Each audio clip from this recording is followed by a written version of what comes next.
you guys doing? I'm Andy, Money Soldiers Trades. And I'm Sarah. And today was pretty good day, except seemed rather slow. It did. It was slow, and then we did get a ripper though. Yeah.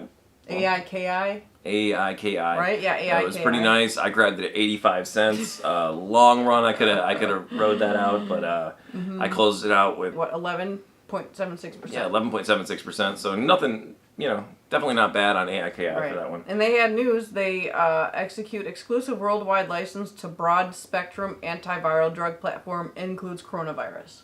Yeah, so another one of these deals, you never know what's really going to work out in the sector. And then CHFS was another one today. Yep, and that one came out. They announced COVID-19 patients treated with aqueducts therapy for fluid management when access to dialysis machines is limited or not available. Yeah, I grabbed it really quick. I got some nice profit. Yeah. NK also. NK seemed weak. I got in there. I got out. I mean, most of these plays today felt rather weak. Yeah.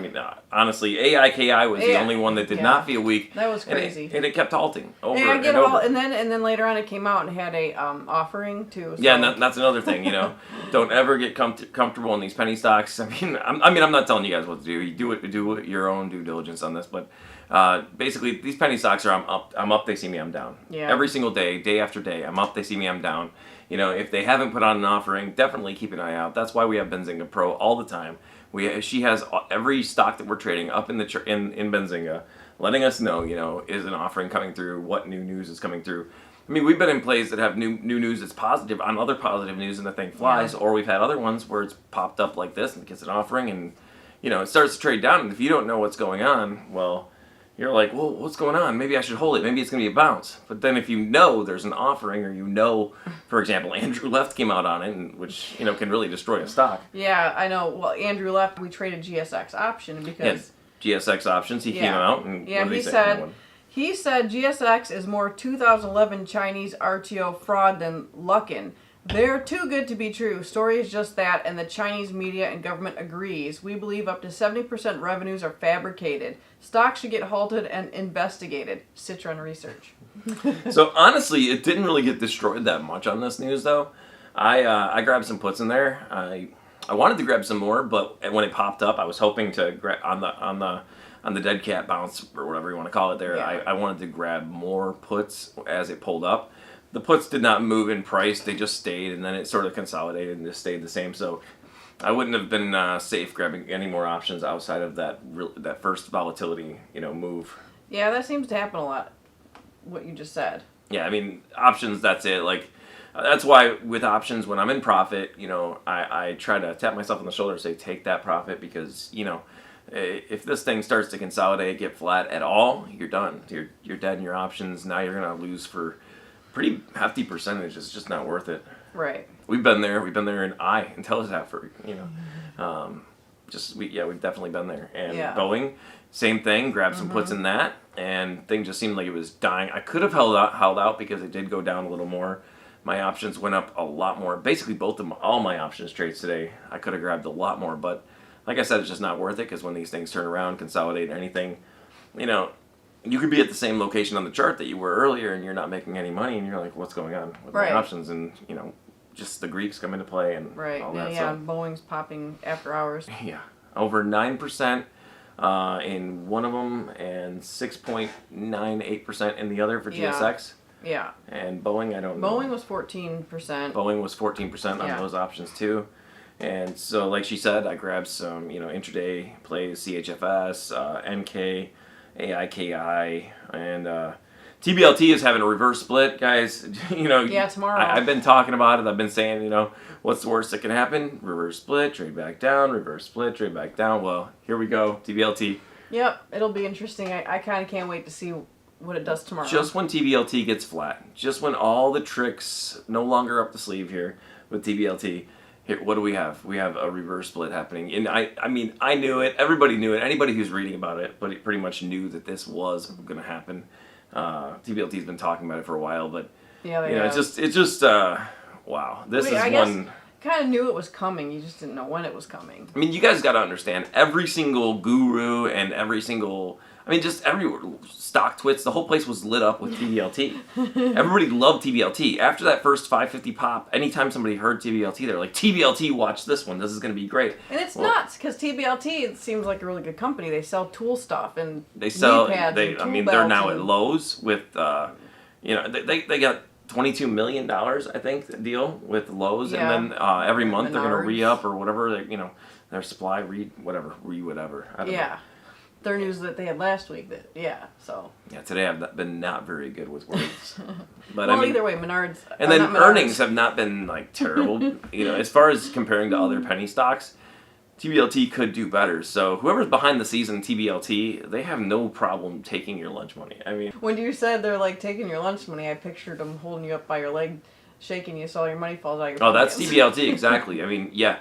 I decided to go to war with TBLT before I lost. Yeah, you lost. I decided to grab TBLT right now at its flat. I mean, it just looked like this stock has nowhere else to go other than up. Other than a reverse split. Well, other than a reverse split now. And I knew the reverse split was on the horizon. I just had this feeling, hope, thought that, maybe this thing can trade up instead of having to do the reverse split. Right. Just because they voted that they can do a reverse split doesn't mean they have to. And then this reverse split's nonsense right now because it's 10-1, and the thing's trading so close to $1 as it is. So, I mean, I could actually see TBLT popping up, reverse split, $1.50, trading back down to 3 cents. And then what are you going to do, TBLT? Do another reverse split later on. Like I said, reverse split, trade back down, reverse split, trade back down. Yeah. I mean, so I'm hanging in there. I've got a pretty decent position in TBLT.